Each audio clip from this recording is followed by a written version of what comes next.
Shalom Aleichem. Selamat pagi umat GKI Harapan Jaya yang dikasihi oleh Tuhan Yesus Kristus. Kami atas nama Majelis Jemaat GKI Harapan Jaya menyambut setiap saudara yang pada hari ini mengikuti kebaktian Minggu tanggal 16 Januari 2022. Baik saudara yang mengikuti secara langsung di gedung gereja ataupun saudara yang mengikuti secara live streaming dan juga nanti yang mengikuti di kanal YouTube. Tema dalam kebaktian Minggu hari ini adalah Allah masih terus berkarya. Firman Tuhan akan disampaikan oleh Pendeta Alexander Hendrik Urbinas. Pelayanan perjamuan kudus awal tahun ini hanya dapat diikuti oleh setiap kita yang hadir di sini maupun saudara yang di rumah yang mengikuti secara live streaming. Setelah kebaktian jam 8, yang mengikuti kebaktian secara online tidak ada lagi perjamuan kudus. Pada hari Selasa 18 Januari 2022 pukul 19 WIB akan dilaksanakan pemahaman Alkitab melalui platform Zoom. Pemberitaan firman oleh Pendeta Timur Citra Sari yang sekarang melayani di GKI Bekasi Timur. Persidangan Majelis Jemaat GKI Harapan Jaya secara online melalui aplikasi Zoom Meeting akan dilaksanakan pada hari ini pukul 19 waktu Indonesia Barat. Setiap saudara yang ingin memberikan masukan silahkan disampaikan, dan pimpinan rapat adalah Penatua Agus Catur. Yang ingin menyampaikan bisa disampaikan kepada majelis jemaat selambat-lambatnya sebelum PMJ dimulai.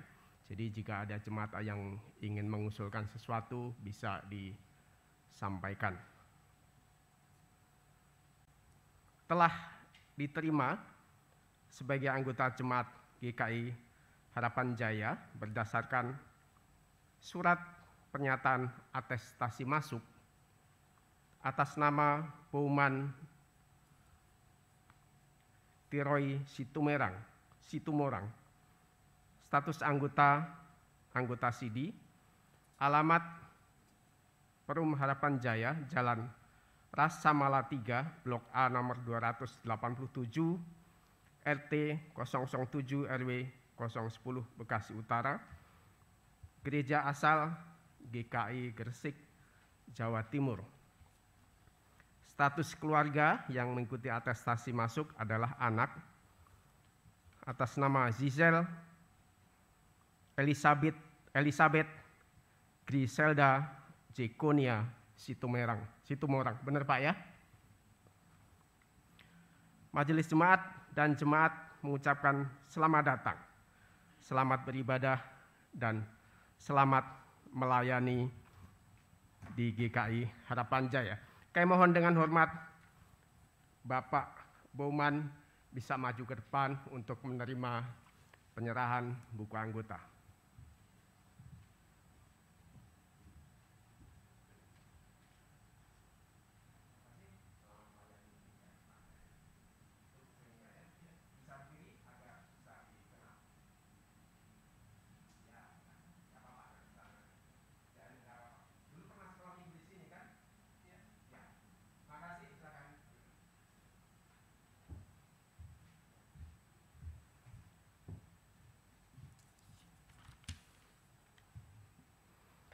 Sehubungan dengan dimulai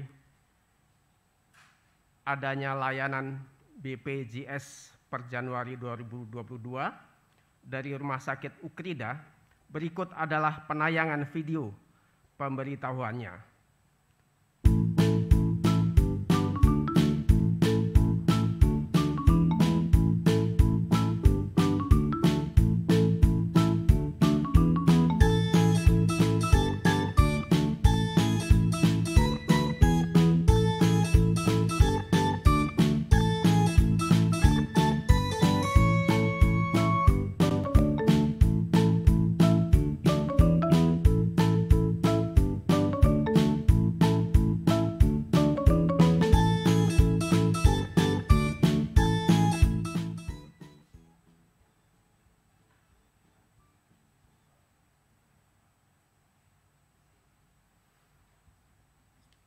Demikian warta lisan pada hari Minggu ini. Selamat beribadah. Mari kita bersaat teduh.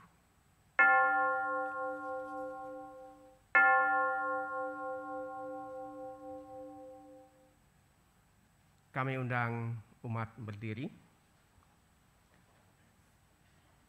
Saudara, apapun keadaan kita bersyukur untuk setiap kasih Tuhan sehingga kita dapat beribadah pada hari ini. Oleh karena itu, pujilah Tuhan dengan segenap hatimu. Mari nyatakan perbuatan dan kebaikannya kepada dunia. Biarlah hidup kita senantiasa memuji dan memuliakan Tuhan yang senantiasa hadir dalam kehidupan kita. Pujilah Tuhan Sang Raja.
Umat yang dikasihi oleh Tuhan Yesus Kristus, kebaktian Minggu bersamaan dengan pelayanan perjamuan kudus awal tahun ini terjadi karena pertolongan kita ialah dalam nama Tuhan yang menjadikan langit dan bumi.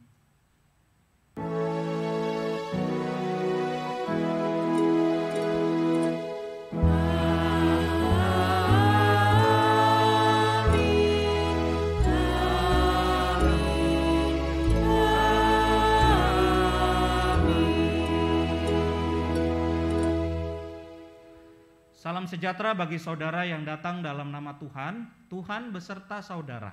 Dan beserta saudara juga. Silakan duduk umat Tuhan.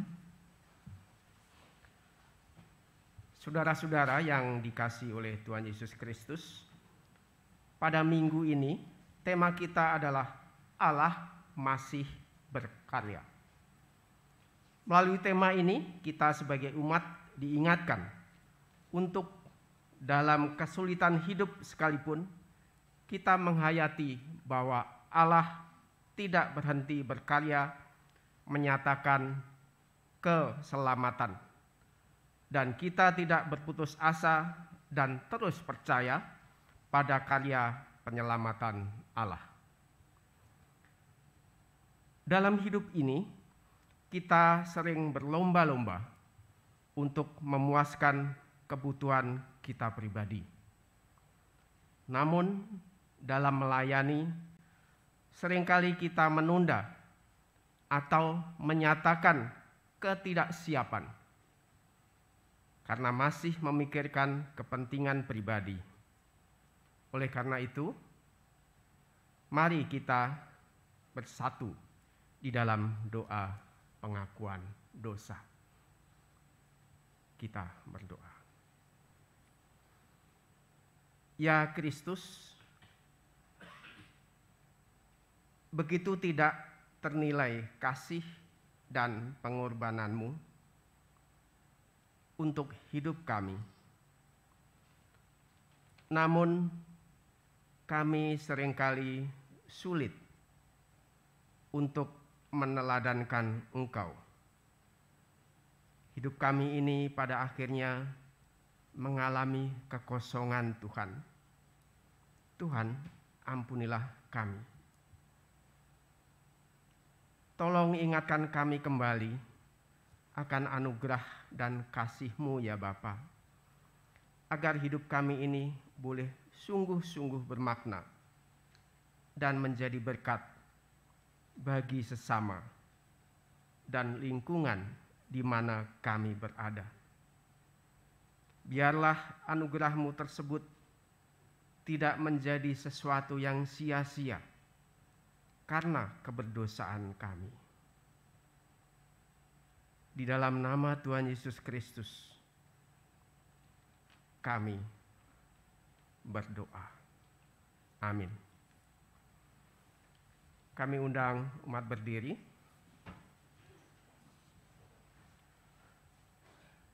Umat Tuhan yang dikasihi, setelah kita mengaku dan memohon pengampunan dosa dari Tuhan, maka kini bersama akan menerima berita anugerah yang diambil dari kitab Roma pasal yang kelima ayat yang ke-17 yang berkata demikian.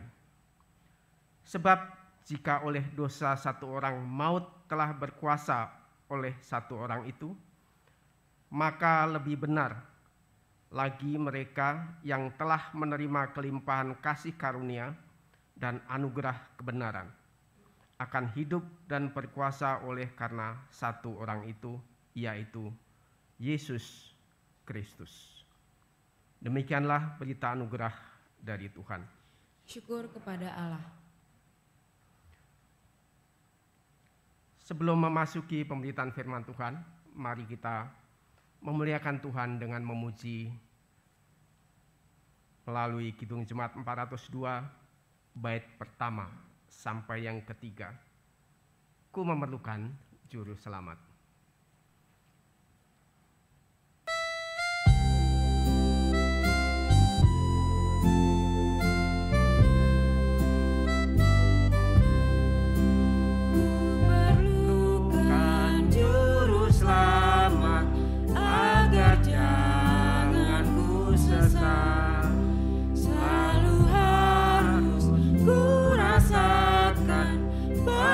Tuhanku dekat.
Silakan duduk Bapak Ibu Saudara yang dikasihi oleh Tuhan. Saudara-saudara, sesaat lagi kita bersama akan disapa oleh firman Tuhan di dalam kebaktian ini. Mari saudara dan saya kita menyatukan hati di dalam doa, kita memohon tuntunan daripada Roh Kudus Tuhan, baik dalam pembacaan Alkitab ini maupun di dalam penyampaian khotbah, dan juga kita ditolong Tuhan untuk melakukannya di dalam kehidupan kita. Mari kita bersatu di dalam doa, kita berdoa. Beberapa hari sudah kami lalui ya Tuhan, di tahun yang baru Tuhan berikan bagi kami di tahun 2022 ini, ada berbagai pengalaman yang Tuhan perkenankan juga kami lalui sepanjang hari-hari yang sudah kami lalui. Tetapi dalam hari-hari tersebut kami merasakan kasih Tuhan yang sama seperti tahun-tahun sebelumnya, dan dengan demikian juga kami yakini kasih dan karya Tuhan terus juga diberlakukan di dalam dunia ini dan kami di dalamnya untuk hari-hari kami ke depan. Kami tidak tahu apa yang akan terjadi di dalam kehidupan kami beberapa waktu yang akan datang ataupun hari-hari esok kami. Tetapi kami percaya sekalipun kami mengalami pergumulan dan ketidakmudahan dalam kehidupan kami ke depan, kami tidak menjalaninya sendirian. Kami menjalaninya bersama dengan Engkau, dan biarlah kami dapat berproses dalam iman kami untuk melihat karya-karya Tuhan yang tidak pernah berhenti di dalam pergumulan dunia, di dalam pergumulan kehidupan kami di dalamnya. Sesaat lagi ya Tuhan, kami akan disapa oleh firman-Mu. Biarlah Engkau boleh menuntun kami dalam tuntunan Roh-Mu yang kudus, sehingga kami dapat menerima firman Tuhan dengan baik, dan juga kami boleh ditolong oleh Engkau untuk melakukan kebenaran firman Tuhan di tengah-tengah keluarga kami, di tengah-tengah pekerjaan kami, di tengah-tengah lingkungan kami, di tengah jemaat kami, atau dimanapun Tuhan mempercayakan kami kehidupan. Terima kasih ya Tuhan, di dalam pengasihan Tuhan kami menyatukan hati kami di dalam doa. Kami berdoa, amin. Selamat pagi Bapak Ibu Saudara yang dikasihi oleh Tuhan Yesus Kristus. Saudara-saudara, bagian bacaan Alkitab kita pada kesempatan hari Minggu ini diambil dari Yohanes pasalnya yang kedua, ayat 1 sampai dengan ayatnya yang ke-11. Yohanes pasalnya yang kedua ayat 1 sampai dengan ayatnya yang ke-11, sebuah kisah familiar yang cukup akrab bagi kita untuk mengetahui alur maupun isi ceritanya tentang perkawinan di Kana. Yohanes pasal 2 ayat 1 sampai dengan 11. Demikian. Bapak Ibu Saudara-saudara umat Tuhan, bagian bacaan Alkitab kita. Pada hari ketiga ada perkawinan di Kana yang di Galilea, dan ibu Yesus ada di situ. Yesus dan murid-muridnya diundang juga ke perkawinan itu. Ketika mereka kekurangan anggur, ibu Yesus berkata kepadanya, "Mereka kehabisan anggur." Kata Yesus kepadanya, "Mau apakah engkau daripadaku, ibu? Saatku belum tiba." Tetapi ibu Yesus berkata kepada pelayan-pelayan, "Apa yang dikatakan kepadamu, buatlah itu." Di situ ada 6 tempayan yang disediakan untuk pembasuhan menurut adat orang Yahudi. Masing-masing isinya 2-3 buyung. Yesus berkata kepada pelayan-pelayan itu, "Isilah tempayan-tempayan itu penuh dengan air." Dan mereka pun mengisinya sampai penuh. Lalu kata Yesus kepada mereka, "Sekarang cedoklah dan bawalah kepada pemimpin pesta." Lalu mereka pun membawanya. Setelah pemimpin pesta itu mengecap air yang telah menjadi anggur itu, dan ia tidak tahu dari mana datangnya, tetapi pelayan-pelayan yang mencedok air itu mengetahuinya, ia memanggil mempelai laki-laki dan berkata kepadanya, "Setiap orang menghidangkan anggur yang baik dahulu, dan sesudah orang puas minum barulah yang kurang baik. Akan tetapi engkau menyimpan anggur yang baik sampai sekarang." Hal itu dibuat Yesus di Kana yang di Galilea, sebagai yang pertama dari tanda-tandanya, dan dengan itu ia telah menyatakan kemuliaannya, dan murid-muridnya percaya kepadanya. Umat Tuhan, demikianlah Injil Tuhan kita Yesus Kristus. Berbahagialah setiap mereka yang membaca, mendengarkan, dan juga memelihara firman Allah di dalam seluruh kehidupannya. Haleluya.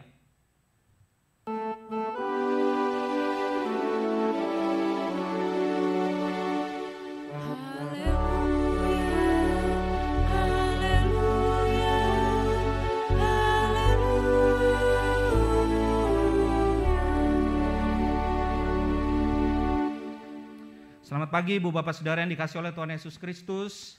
Selamat hari Minggu. Saudara-saudara mungkin pernah mendengar sebuah istilah yang disebut save the best for the last.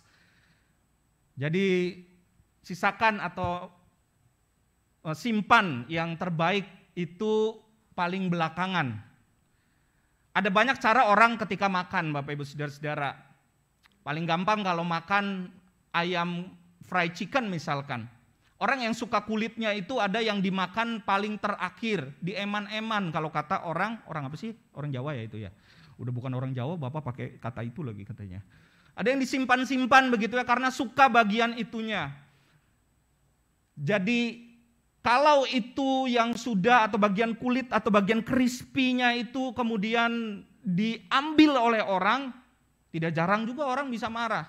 Ada orang yang suka sama kerupuknya dalam makanan itu. Jadi disimpan paling terakhir untuk dimakan belakangan.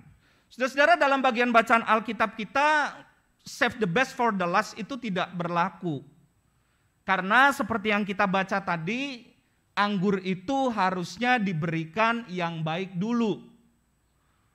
Ada berbagai kemungkinan sih Ibu Bapak Saudara kenapa hal ini dilakukan.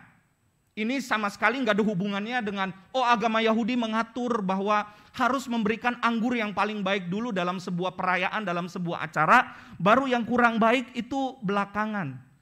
Tidak ada aturan seperti itu sebetulnya. Tapi kemungkinan besar Bapak Ibu Saudara-saudara bagi orang-orang yang suka minum anggur, suka wine, ataupun pernah ya Bapak Ibu Saudara-saudara ya mungkin pernahnya waktu perjamuan begitu ya. Nah saudara-saudara, apa yang kita kecap paling pertama itu akan memengaruhi kecapan kita yang berikutnya. Jadi saya coba cari referensi, katanya Bapak Ibu Saudara-saudara, anggur ini kalau kita konsumsi yang paling enak, paling bagus atau paling keras misalkan demikian, maka kalau kita minum yang kedua yang agak kurang, yang lebih strong itu yang lebih kerasa, yang awal. Beda kalau yang paling terakhir misalkan ditaruh yang paling strongnya, itu akan beda rasanya, maka dia harus ditempatkan di yang paling awal. Nah saudara-saudara yang dikasih oleh Tuhan Yesus Kristus, salah satu hal yang paling tidak menyenangkan di dalam kehidupan kita, apa itu ketika apa yang sudah kita persiapkan, kita rancang, kita desain, kita duga, itu ternyata tidak terjadi. Jadi apa yang sudah kita rancang, apa yang sudah kita persiapkan, apa yang sudah kita duga terjadinya seperti itu, tidak terjadi seperti itu saudara-saudara.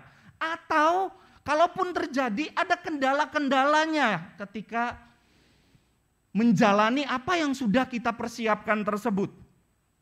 Contoh paling gampang tentu saudara-saudara adalah kita mengambil contoh tentang pernikahan.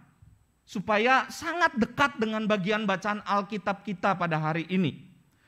Dalam sebuah acara pernikahan Bapak Ibu Saudara-saudara yang sering kali dipikirkan oleh mempelai dan juga keluarganya itu adalah sebuah kekhawatiran kalau dalam acara tersebut nanti makanannya itu kurang.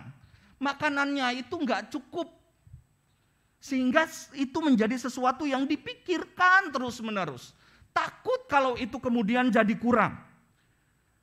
Saudara, dalam bagian bacaan Alkitab kita yang kita baca pada hari ini, anggur itu, ini juga Bapak Ibu Saudara nggak baru dengarnya, pasti anggur itu adalah sesuatu minuman yang wajib disuguhkan dalam acara orang Yahudi, dalam sebuah perayaan orang Yahudi. Dan dalam bagian bacaan Alkitab kita, anggur itu bukan sekedar kurang. Kita coba imajinasi ya Bapak Ibu Saudara ya. Kalau kita menjamu tamu makanan kurang, apa yang akan ibu bapak lakukan? Jangan jawab mesen Gojek ya ibu bapak saudara ya. Kita coba mundur ke belakang pada saat itu. Kalau ibu bapak jadi tuan rumahnya yang membuat sebuah acara, jangan habis dulu, kurang ibu bapak saudara. Apa yang akan ibu bapak lakukan? Kira-kira. Ada kemungkinan bahwa kita akan mengurangi porsi dari makanan tersebut gitu ya. Kita kode orang yang ngaturnya itu, misalkan ada bagian cateringnya, dikurangin. Yang tadinya full jadi setengah. Yang tadinya dapat 1 ayam, sayap di black jadi 4. Coba tuh sayap di black jadi 4, gimana caranya. Supaya cukup minumannya seperempat, yang penting orang bisa merasakan dan bisa menikmati. Tapi persoalannya ini bukan sekedar kurang, habis. Dalam ayat yang ketiga dikatakan ibu Yesus berkata kepada Yesus, mereka ini kehabisan anggur. Siapa yang cemas? Mempelai cemas, keluarga cemas? Enggak. Yang hanya tahu itu saat itu adalah para pelayan, saudara. Bahwa anggur itu kehabisan. Sehingga mereka mengalami sebuah kecemasan. Saudara, dalam istilah psikologi misalkan ada yang disebut sebagai anxiety attack. Atau yang disebut sebagai serangan kecemasan. Kalau ditanya kalau kita cemas itu boleh enggak ya? Ternyata ketika saya baca ya, tapi mohon juga mungkin bisa ditambahkan kalau ada yang punya referensi, cemas itu enggak apa-apa. Orang cemas itu enggak apa-apa. Kenapa? Kalau kita mengalami kecemasan, ibu bapak saudara, itu artinya sistem alarm dalam tubuh kita itu ketika merasa terancam, ketika kita merasa tidak nyaman atau di bawah tekanan itu memberikan respon buat kita. Dan itu tidak apa-apa. Kalau kita cemas. Cemas itu bukan sesuatu yang buruk. Rasa cemas itu dikatakan bisa membantu kita untuk bisa tetap fokus, untuk was-was, mempersiapkan sesuatunya jadi lebih baik lagi dan bahkan bisa memotivasinya. Tapi kan ketika menghadapi persoalan itu maka ada sebuah istilah dalam bahasa Inggris yang disebut sebagai fight or flight. Ketika menghadapi tekanannya itu ibu bapak saudara, kita siap untuk melawan menghadapinya atau kita lari. Ketika menghadapi tekanannya tersebut. Gimana respon kita? Dalam artikel yang saya baca ada beberapa contoh anxiety attack ini bapak ibu saudara. Contohnya adalah mudah deg-degan. Jadi kalau mudah deg-degan, gelisah, tangan berkeringat, mudah berkeringat. Waktu sebelum pandemi itu ibu bapak saudara, itu kita salaman ya. Berapa kali itu saya salaman sama orang yang udah AC-nya dingin, tangannya keringetan terus. Ada banyak faktor sih itu. Mungkin mau ke toilet ditahan-tahan dari tadi enggak enak gitu ya. Ataupun mungkin juga kondisi tubuh dan seterusnya. Hal ini juga bisa menyebabkan seseorang katanya perutnya itu mudah mules. Mudah sakit kepala. Ada orang yang mudah sakit kepala ya, dan kadang kita langsung berasumsi sendiri dalam pertimbangan medis, langsung saja. Sering sekali saya dengar, migrain. Tahu deh migrain bener apa enggak gitu ya. Orang enggak diperiksa pakai dokter. Meriksa diri sendiri, migrain aja gitu. Insomnia, sulit tidur. Mudah kaget. Waduh Pak Pendeta, saya mudah kaget. Kalau dikagetin orang saya, aduh ayam, itu bukan anxiety effect ya, bukan attack ya, itu malata, beda. Jadi mudah kaget. Itu sebenarnya kecemasan itu enggak jadi sesuatu persoalan yang besar dan normal, ibu bapak saudara. Persoalannya itu kalau berkepanjangan ini yang disebut sebagai anxiety disorder atau gangguan kecemasan yang membuat tubuh bisa sakit dan proses pemulihannya jadi cukup panjang, katanya demikian. Saudara, dalam kecemasan itu ada sebuah kalimat yang disampaikan oleh Ibu Yesus. Bilang sama para pelayan, menarik sekali dikatakan, apa yang dikatakan kepadamu, buatlah itu. Apa yang dikatakan kepadamu, katanya, buatlah itu. Atau dalam Alkitab bahasa Inggrisnya disebutkan, whatever he said unto you, do it. Do it. Buatlah itu. Kata do it itu dalam bahasa Yunaninya poio. Artinya apa?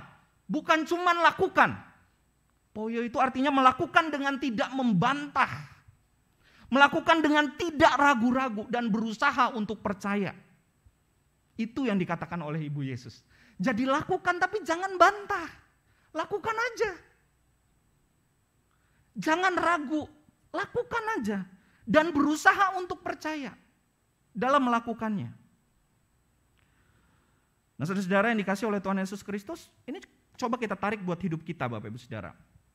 Di tengah setiap pergumulan kehidupan yang ibu bapak saudara alami sendiri dan saya alami sendiri, maka kita ingin seperti para pelayan itu. Untuk kita lakukan aja apa yang Tuhan bilang buat hidup kita. Tidak pakai bantah, tidak pakai ragu, lalu kemudian lakukan apa yang Tuhan mau di dalam kehidupan kita. Sikap iman itu bukan kuis sera-sera. Tahu nggak lagu kuis sera-sera? Kalau Bapak Ibu udah pasti tahu lah. Sesuai dengan umur. Yang artinya kan whatever will be, will be. Apa yang terjadi, terjadilah. Enggak sedikit ibu bapak saudara saya menemukan orang Kristen yang bikin status itu. Kuis sera-sera. Keren, artinya ya gitulah. Padahal ini kan sebuah sikap yang mau mengatakan, ya udahlah apa yang terjadi, terjadilah. Enggak ibu bapak saudara. Tapi kita bangun dalam sebuah sikap iman percaya. Nah, saudara-saudara yang dikasih oleh Tuhan Yesus Kristus, kita ingin belajar bahwa apa yang kita lakukan itu mengikuti apa yang Tuhan mau, bukan apa yang kita mau. Ada proses dalam cerita tersebut disebutkan demikian. Dalam bagian bacaan Alkitab kita, emosi atau apa yang digumuli oleh para pelayan itu enggak diceritakan, tetapi saya ingin ngajak kita untuk mundur ke dalam peristiwa tersebut. Saudara-saudara, mereka enggak kenal Yesus loh. Tapi disuruh melakukan apa yang akan Yesus katakan. Beda dengan kita kan? Kalau kita udah tahu, udah baca, udah tahu, demikian kesaksian-kesaksian tentang Yesus. Tapi saat itu para pelayan itu enggak tahu, enggak kenal. Tapi dalam ayatnya yang ke-7 ketika Yesus berkata, isilah tempayan-tempayan itu dengan air. Dan ayat ke-7 seterusnya juga mengatakan bahwa mereka pun mengisinya dengan penuh. Para pelayan itu enggak kenal karya Tuhan. Tapi mereka mau melakukannya. Bagaimana dengan kita? Kita sudah kenal karya Tuhan, tapi kadang kita juga susah ya untuk melakukan apa yang Tuhan mau dalam hidup kita. Saya ketika baca teks ini membayangkan ya, wah jadi dihubungin ke situ terus ya memang harus. Kalau dalam pelawatan pengurus-pengurus gereja, bakal calon penatua atau pengurus-pengurus badan pelayanan dan komisi, kemudian bisa mengutip apa yang dikatakan oleh Ibu Yesus ini, apa yang dikatakan kepadamu buatlah itu. Terus orangnya mau, luar biasa ya. Tapi coba kalau kita melawat lalu kita bilang, apa yang dikatakan kepadamu buatlah itu. Sulit ibu bapak saudara, sulit. Saudara, pesannya adalah pada hari ini, untuk kita melakukan apa yang Tuhan mau dengan hikmat, bukan apa yang kita mau, tapi apa yang Tuhan mau di dalam kehidupan kita. Hidup bergereja kan juga berhikmat Bapak Ibu Saudara, perlu berhikmat. Ya, bukan sebatas wah pokoknya nggak usah khawatir lah kita rame-rame aja, enggak Bapak Ibu Saudara. Hidup bergereja itu harus berhikmat, harus dalam keteraturan. Cara kita bergereja juga hidup dalam keteraturan. Yang berikutnya, yang paling terakhir Bapak Ibu Saudara, ada pesan juga ketaatan dalam kisah perkawinan atau kisah yang terjadi air menjadi anggur di Kana. Di dalam Yohanes 2 ayat yang ke-8 dikatakan demikian, sekarang cedoklah dan bawalah kepada pemimpin pesta. Jadi Ibu Bapak Saudara, kisah perkawinan di Kana ini kita jangan langsung fokus, oh keren ya air jadi anggur. Enggak, ini ada proses ketaatan loh. Pertama pelayan gak kenal siapa itu Tuhan. Tapi mereka disuruh melakukan. Yang kedua mereka disuruh isi enggak barang sedikit. Disuruh mengisi 6 tempayan. Itu proses. Dan yang paling terakhir, mereka disuruh untuk mencedok dan bawa itu ke pemimpin pesta. Kira-kira kalau dirasa oleh pemimpin pesta, kamu kok kasih saya air? Apa yang akan dialami oleh pelayan itu? Enggak mungkin Yesus yang kemudian disalahkan. Jadi ada proses tahap-tahap Bapak Ibu Saudara yang dialami. Nah, saudara-saudara yang dikasih oleh Tuhan Yesus Kristus, demikian juga di dalam kehidupan kita. Jadi ada proses-proses yang akan terjadi di dalam kehidupan kita yang tidak kemudian bisa kita katakan bahwa oh ini semuanya kita serahkan saja jadi urusan Tuhan. Enggak. Tapi kita juga harus terus berperan di dalam kehidupan kita memaknai karya Tuhan. Karena kita percaya Bapak Ibu Saudara, apapun yang terjadi di dalam kehidupan kita, di dalam Tuhan tidak ada jalan buntu. Kesalahan kita adalah ketika kita buntu, baru kita cari Tuhan. Umat yang dikasih oleh Tuhan Yesus Kristus, kita maknai terus karya Tuhan di dalam kehidupan kita. Dan Tuhan yang menolong dan memampukan untuk setiap hal yang terjadi di dalam kehidupan kita. Kita mau belajar menjadi para pelayan yang juga berproses tahap demi tahap untuk melihat dan terus menyaksikan karya Tuhan di setiap kehidupan Bapak Ibu Saudara dan saya. Tuhan Yesus yang memberkati dan menolong kita. Amin. Kita bersaat hening sejenak.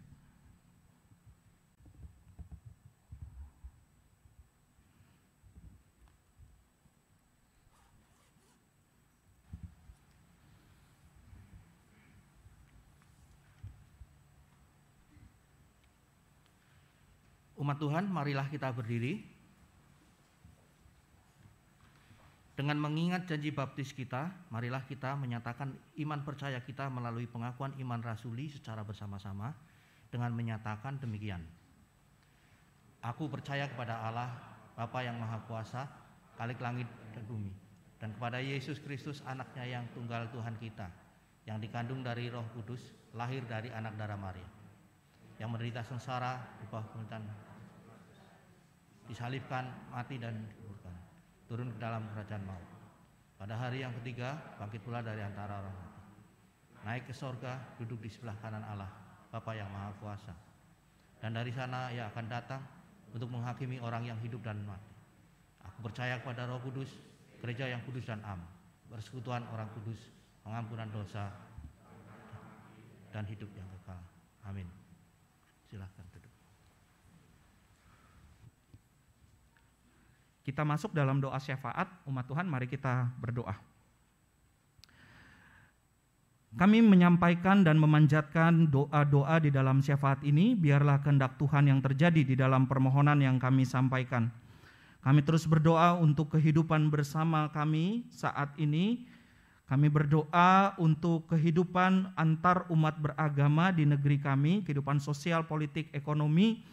Di tengah-tengah pandemi pada saat ini, biarlah kami juga tetap tidak lalai. Kami berdoa untuk vaksin ketiga yang sekarang ini sedang diupayakan oleh pemerintah diterima berdasarkan kategori-kategori usia.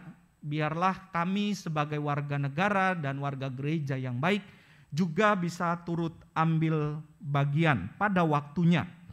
Kami juga berdoa ya Tuhan untuk bencana yang terjadi di beberapa tempat. Tuhan yang boleh memberikan kekuatan dan pengasihan Tuhan bagi setiap wilayah-wilayah yang mengalaminya.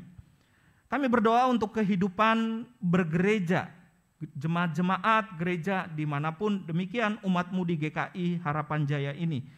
Kami bersyukur untuk atestasi masuk dari Bapak Bauman Situmorang. Tuhan yang memberkati dirinya untuk bisa bersama-sama bertumbuh di dalam kehidupan berjemaat. Kami juga berdoa ya Tuhan kepada Tuhan untuk setiap mereka yang mungkin mengalami sakit atau kelemahan tubuh, Tuhan boleh melawat memberikan kekuatan bagi mereka dan keluarga mereka.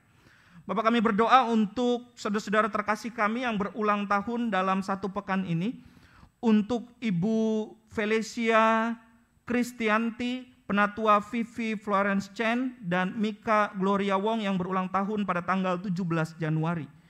Untuk Martina Pinem yang berulang tahun pada tanggal 19 Januari. Untuk Bapak Togarma Sinaga yang berulang tahun pada tanggal 20 Januari.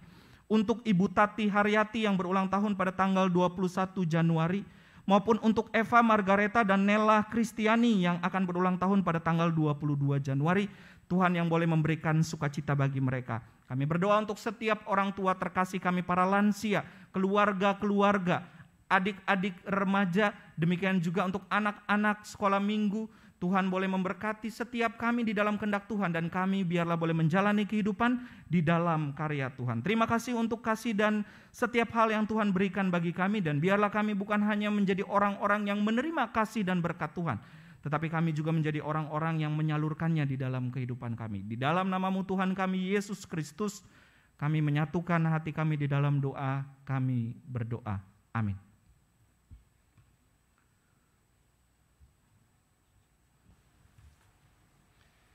Kini kita akan masuk di dalam pelayanan persembahan. Untuk persembahan minggu ini dan persembahan bulanan, umat dapat memberikan persembahan melalui transfer bank ke rekening GKI Harapan Jaya dengan memberikan keterangan persembahan minggu dan persembahan bulanan. Selain itu, untuk jemaat yang menghadiri ibadah secara onsite dapat memberikan persembahan melalui amplop dan memasukkan ke dalam kotak persembahan di depan meja penerima tamu. Marilah kita mengumpulkan persembahan syukur kita berdasarkan Mazmur 86 ayatnya yang 12 yang berkata, "Aku hendak bersyukur kepadamu ya Tuhan Allahku dengan segenap hatiku dan memuliakan nama-Mu untuk selama-lamanya." Mari kita menyanyikan Kidung Jemaat 288, Mari Puji Raja Sorga.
Mari kita mengucap syukur dalam doa persembahan kita.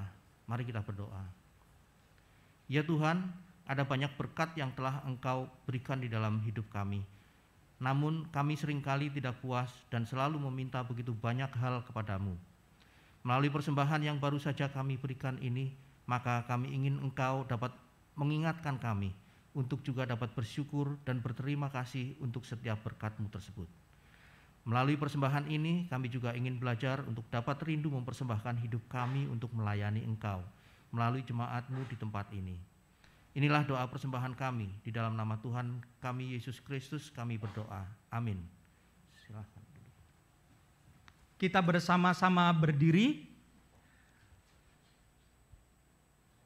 Saudara-saudara yang dikasihi oleh Tuhan Yesus Kristus, marilah kita menjalani kehidupan dengan senantiasa mengarahkan hati kepada Tuhan, menjadi saksi atas karya dan kebaikan Tuhan.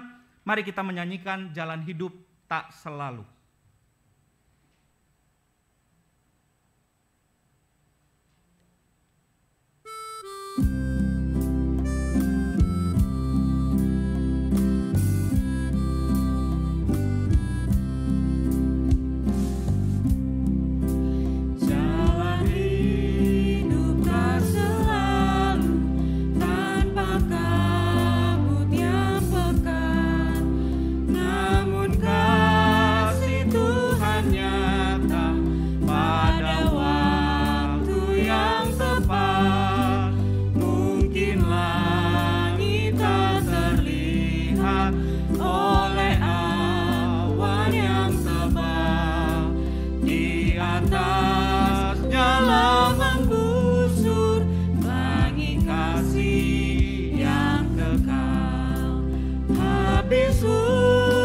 Tanpa pelangi, bagai janji yang teguh, di balik duka menanti, langit kasih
Umat Tuhan, kini arahkanlah hatimu kepada Tuhan. Kami mengarahkan hati kami kepada Tuhan. Jadilah saksi Kristus. Syukur kepada Allah, Terpujilah Tuhan. kini dan selamanya. Mari kita menjalani kehidupan di dalam hari-hari kita ke depan ini dengan terus merasakan, memaknai, dan juga beserta di dalam karya Tuhan. Terimalah berkat Tuhan. Tuhan memberkati engkau dan melindungi engkau. Tuhan menyinari engkau dengan wajah-Nya dan memberikan engkau kasih karunia. Tuhan menghadapkan wajah-Nya kepadamu dan memberikan engkau damai sejahtera. Amin.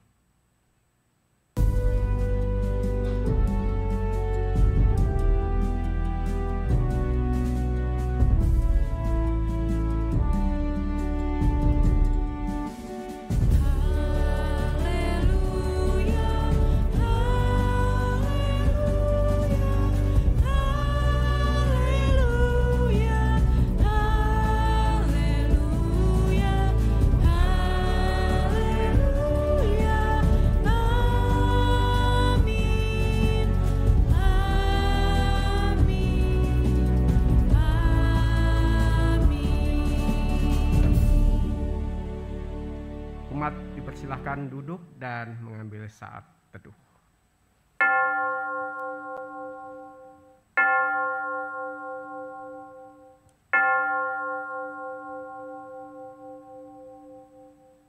Kebaktian minggu ini telah selesai. Selamat hari Minggu. Kiranya setiap kita dapat senantiasa sehat dan bersukacita. Tuhan Yesus senantiasa memberkati hidup kita.